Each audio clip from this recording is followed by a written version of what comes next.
So, with the Russia-Ukraine situation, a lot has changed around the world because of it. I want to start with you, Brian, with Ukraine. Like, where is the situation now? I was just covering Angela Merkel's revelation. We already knew this, that the Minsk agreements were nothing but a ruse, nothing but a way to buy time to militarize Ukraine and to lead into the situation that we're essentially in now. But where is this situation now, and how do you feel like it relates to this changing world order, where it seems like no matter how much the US and NATO want to try to weaken Russia, Russia just becomes more and more important in this multipolar trend that's developing worldwide? Well, you're absolutely right. Ukraine and also Taiwan, they become, a battlefield that this much wider conflict is being waged on. And the situation in, the German chancellor admitting that. And then when you look at policy papers from the RAND Corporation, like the one titled Extending Russia, which laid out a plan to do exactly what the West has been doing to Russia through Ukraine, using it to provoke Russia and extend Russia. That was the whole plan. They laid it out in complete detail. It's there in black and white for everyone to read. So people who are skeptical about whether or not Russia was provoked, I mean, it is a signed and dated confession, essentially. And now you have politicians in the West, high-level politicians in the West, admitting that, yes, we were just buying time so that we could build Ukraine up to become an even greater menace right on Russia's border. So where is the conflict right now? Well, before I explain that, I think it's important to lay out that the West trying to dominate the entire planet at this point in time is irrational, it is impractical, and it's not going to happen. It's not going to work out. And people who are pursuing impractical, irrational policies at the most basic level, that is the foundation upon which everything else the West does is built. And then when you look at Ukraine and where are they now? The West and Ukraine, they're running out of trained manpower. They're running out of weapons. And they admit that. At this point, they're admitting that. And Russia is, already has a head start in terms of military industrial capacity. And they are building it up. At the same time, the West is trying to catch up just to where Ukraine's needs are right now, which will not happen for years to come. So logistics is what determines a conflict like this, especially it starts to stretch out for a long period of time. It's not just a brief clash. It is an actual protracted conflict. Logistics is going to determine the outcome, and logistics is clearly on the side of Russia. So that's where we are right now. Yeah, and Carl, I wanted to turn to you around Taiwan, because we had these local elections that happened recently within the last few weeks. And then you have this new arms sale. I think it was around $400 million for some more military toys going to Taiwan from the United States. Where are we at right now? Because there was a lot of enthusiasm among those who are pro One China principle around these local elections. They are local elections, though, and so it'd be interesting to see how this plays out.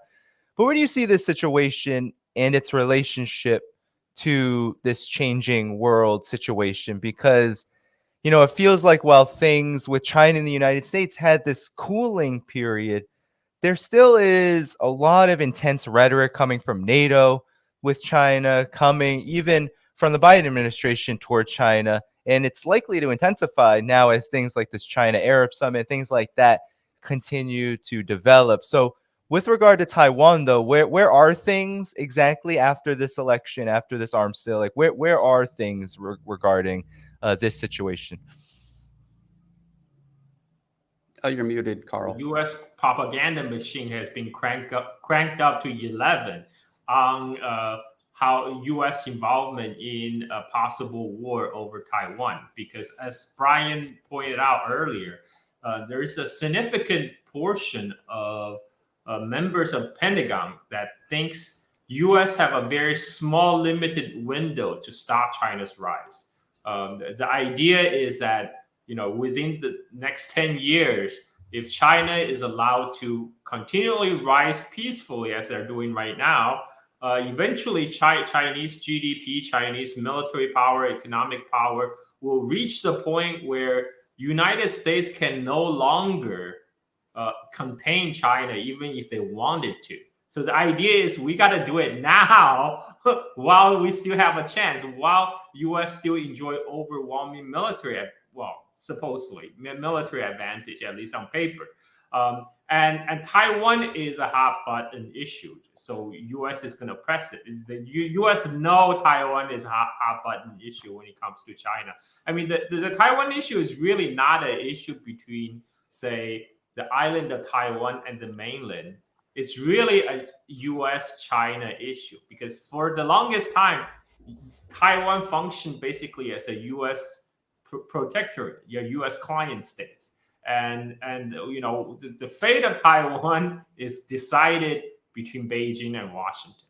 And now back to the Taiwan elections. The government of Tsai Ing-wen, the DPP party that she represents, which officially on its party platform still advocate for Taiwan independence, they my friend Zhang Yu, who I did a Taiwan history series, pointed out that despite the rhetoric of DPP, despite their stated aim of achieving Taiwan independence, for as long as their party has been in power, they actually never really moved to formally declare independence or even declare a public referendum. Like they say they would, but they have plenty of chance to do it, but they never did it. Well, one reason is because back then the United States wouldn't allow them to. Taiwan would not be able to do anything without explicit go-ahead from Washington, right? So back then, before U.S. and China was still at a relatively stable, has relatively stable relationship, U.S. administration back then didn't want to rock the boat, so they didn't want Taiwan government to unnecessarily be provocative toward China. Now that has changed, especially since the Trump administration, but really started from 2012, the pivot to Asia that started under Hillary Clinton, and now U.S. is encouraging the Taiwan government to do whatever they can to piss off the government on mainland. So their hope is that China will act rashly and irresponsibly and will give U.S. military a perfect excuse to come in.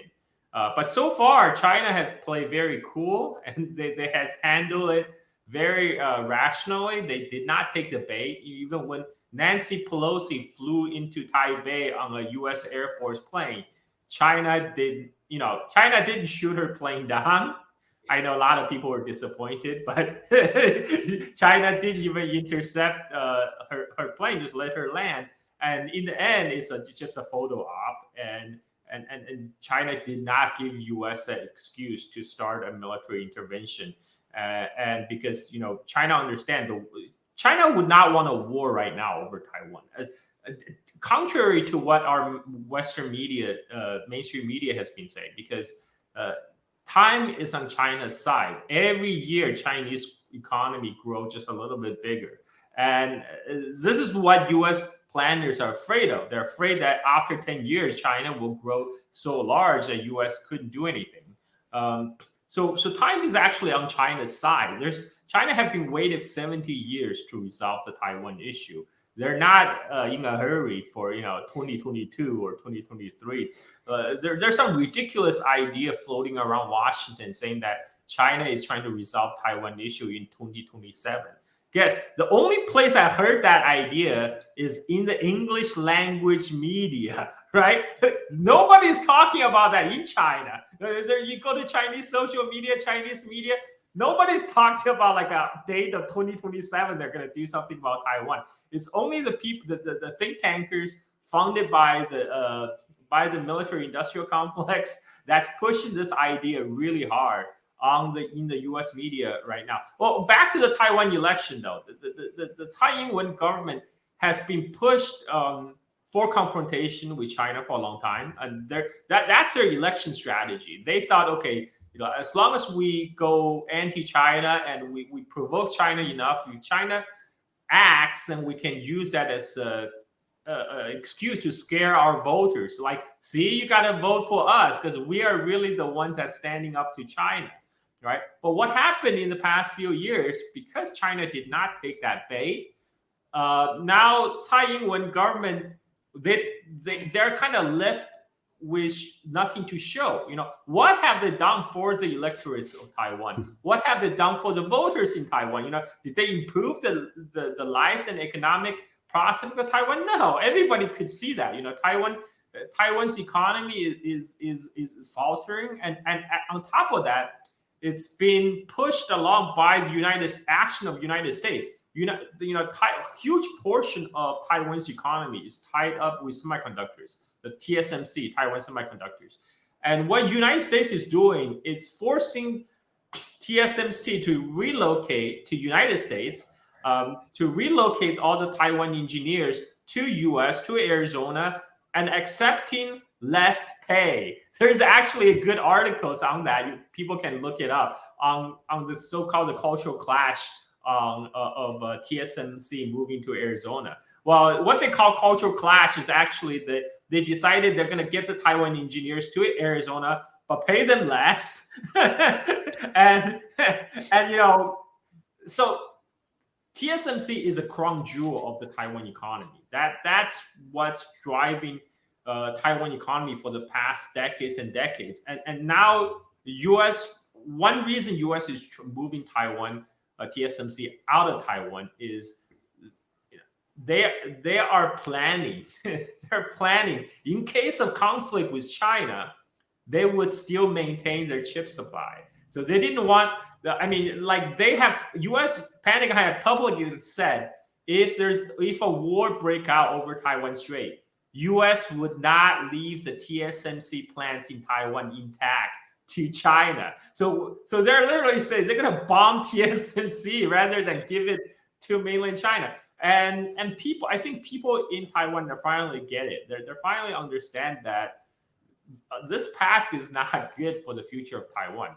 40% of Taiwan's exports go to mainland China. Taiwan's economy is already intimately intertwined with the mainland China.